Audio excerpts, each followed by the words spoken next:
benar dan pemantauan efek terapeutik dan efek samping yang mungkin timbul. Jadi obat itu pertama harus dipilih dulu. Dasar pemilihannya apa? Kita belajar itu mungkin ya tadi saya bilang 1 sampai 3 semester ya. Mengapa saya memilih obat ini? Ya itu pertimbangannya cukup banyak. Tapi kadang kita sederhanakan mengikuti guideline, ya guideline yang umum digunakan untuk tenaga medis untuk anak adalah MTBS atau WHO ya. Jadi kita kalau misalkan eh, mau mengikuti guideline, insya Allah aman. Tapi kalau tidak ada guideline, kita memilih obat, oh ini katanya bagus untuk obat ini, nggak boleh ya. Jadi saya selalu tanya sama dokter umum kalau mereka di UGD, kenapa kamu meresepi obat ini? Oh karena ikut-ikut dokter gitu ya. Ya enggak? Sama mungkin dengan mahasiswa atau koas ya, mereka, oh dokternya itu kalau pasiennya sakit apa namanya geringgingan gitu ya, obatnya racian, ramuannya A, B, C, D. Itu dulu saya waktu koas juga gitu, ada buku sesat namanya. Buku sesat koas ya. Jadi isinya tentang hafalan resep-resep dokter-dokter, dokter A, saraf, ini obatnya ini, kalau sakitnya ini. Itu menurut saya sangat tidak aman ya. Karena apa?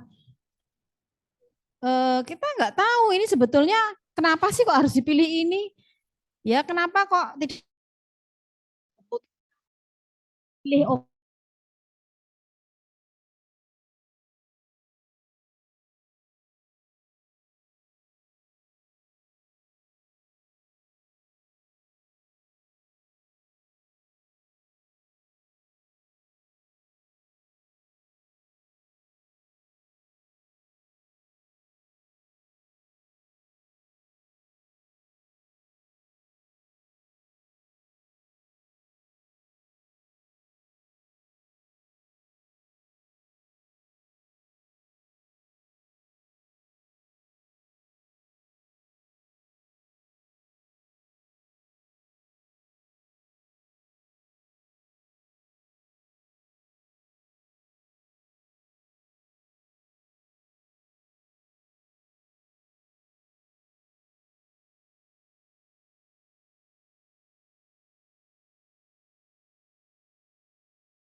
Maaf dokter, kok nggak ada suaranya ya?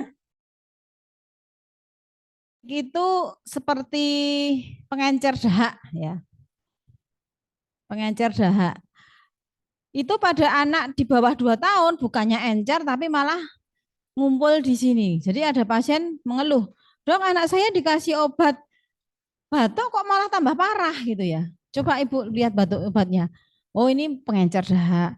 Terus efeknya gimana? Malah muntah-muntah. Habis minum obat ini langsung muntah-muntah ibunya gitu. Karena itu saya jadi takut meminumkan. Nah itu adalah di satu sisi obatnya itu bisa jadi pengencer dahak, di satu sisi dia malah merugikan ya, sehingga itulah pertimbangan obat-obat itu harus benar-benar nanti kita mempelajari ya, bukan hanya eh, tadi ya yang kayak zaman saya dulu itu ya ngepek catatannya turun temurun yang catatan sesat itu tadi ya. Slide ya. Jadi kadang kan gini ya, orang awam bilang itu dosisnya keras gitu ya, obatnya keras, dosisnya tinggi gitu ya. Padahal mungkin yang dimaksud dia golongan obatnya itu yang keras gitu ya, bukan dosisnya. Kalau dosis sudah ada patokannya ya. Jadi dosis itu jumlah obat yang diberikan pada pasien bisa satu kali pemberian atau satu periode tertentu. Jadi kalau Anda lihat dokter anak mungkin atau yang baru ya itu di sakunya itu ada dosis obat ya. Dulu saya juga gitu, tapi sekarang udah enggak karena udah hafal ya. Karena sering pakai jadi sudah enggak pernah lagi pakai dosis obat. Tapi pada kasus yang jarang masih tuh dikeluarin dosis obat. Tapi sekarang ada HP ya, jadi tinggal diambil di situ. Oh, drug dose namanya ya. Jadi di drug dose tadi dosis obat itu kita akan melihat nanti saya kasih contoh ya, cuma ini belum ada di sini. Jadi di situ ada contoh, misalkan amoksisilin, ampicillin sulbactam aja, ampicillin sulbactam ada keterangan infeksi berat diberikan 50 mg per kilo, infeksi ringan 25 mg per kilo. Pada anak di bawah 1 minggu diberi 1 bulan diberikan per 12 jam. Pada bayi anak 1 bulan sampai 10 tahun diberikan tiap 6 sampai 8 jam. Jadi di situ memang ada dosis-dosis seperti itu, kapan diberikan, berapa kali ya. Jadi tidak semerta-merta kalau anak itu bayi dosisnya sekian, nanti anak juga. Jadi berbeda waktu paruhnya, berbeda fungsi organnya. Jadi pada bayi kadang-kadang kalau besok Anda praktek atau magang atau melihat status bayi, kok antibiotiknya cuma 2 kali ya, ampicillin gitu ya. Cuma 2 kali 100 misalkan gitu. Terus kebangsaan anak, kok di sini 4 kali ya gitu ya. Ya itu karena berbeda usia. Jadi beda usia, beda dosis ya. Kemudian penyesuaian dosis anak memiliki karakteristik fisik diagnostik yang berbeda dengan orang dewasa ya. Terutama pasien obat kanker ya, obat kanker atau obat yang sitotoksik ya, yang merusak sel, itu kita sangat berhati-hati sehingga dihitung dengan namanya luas permukaan tubuh ya. Kalau yang tidak terlalu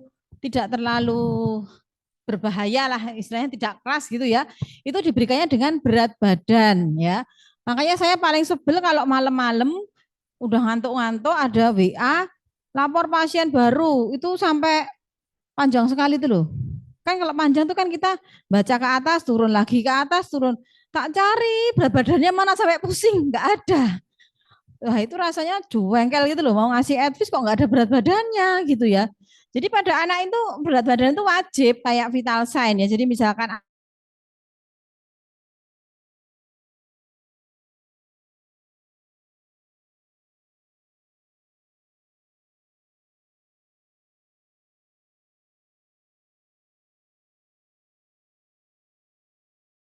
gitu ya.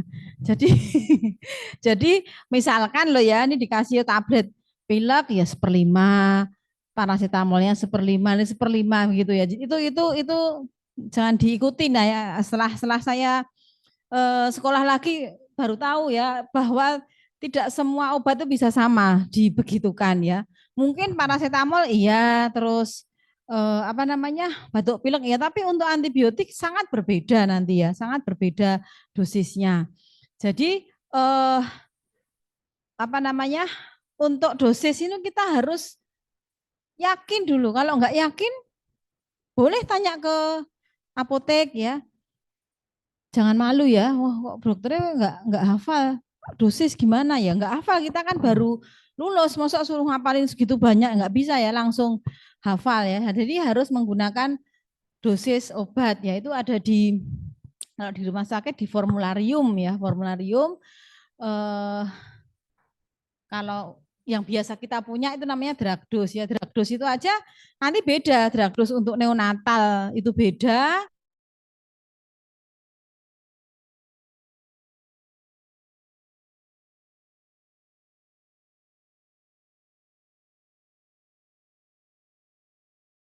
Loh, berat 10 kilo jadi berapa?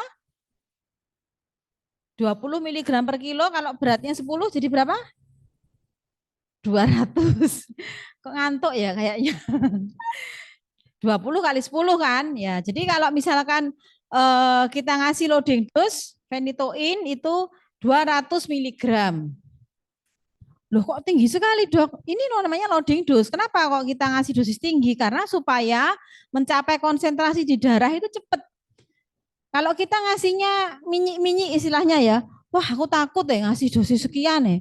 Kasihan aja 10 miligram, enggak 10, misalkan 5 miligram, cuma 50, ya tidak akan tercapai, pastinya kejangnya enggak berhenti-berhenti gitu ya.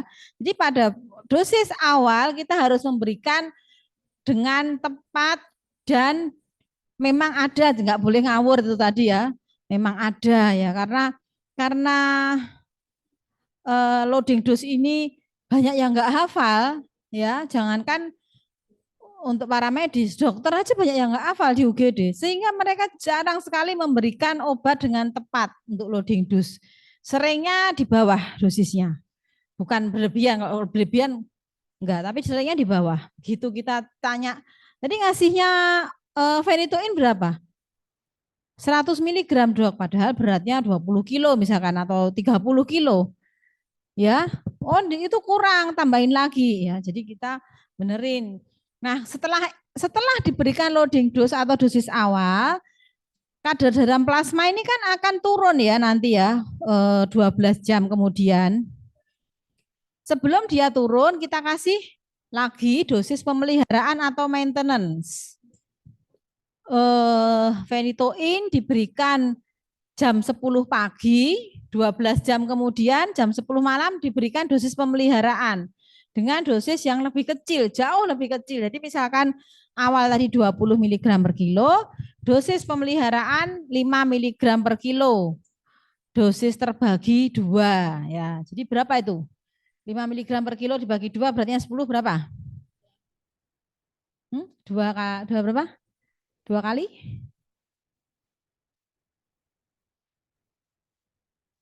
5 miligram per kilo, beratnya 10 kan 50 kan, dibagi 2, 2 kali 25 ya. Jadi 2 kali 25. Jadi dosis yang pemeliharaannya 25 miligram, jam 10 malam 25 miligram, besok pagi, terus sampai nanti di stop ya.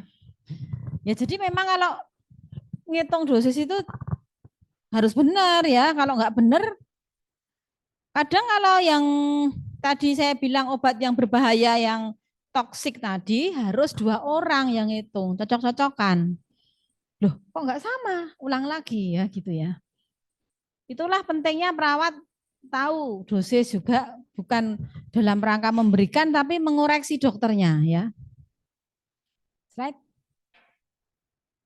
Kemudian dosis penyesuaian. Nah, ini penyesuaian itu misalkan obat kejang lagi ya. Ini yang sering contoh obat kejang. Kok di dosis 5 miligram kok anaknya ngantuk ya dok? Teler banget sampai jalan aja udah ngeliat-ngeliat, oh ya oke kita turunkan jadi 4 miligram per kilo ya. Akhirnya dia bisa nyaman ya 4 miligram sehari dibagi 2 ya. Kemudian ada namanya dosis maksimal ya. Dosis maksimal itu contohnya paracetamol. Paracetamol 10 sampai 15 miligram. Artinya kalau beratnya 10 kilo, minimal berapa? Minimal berapa, Mbak?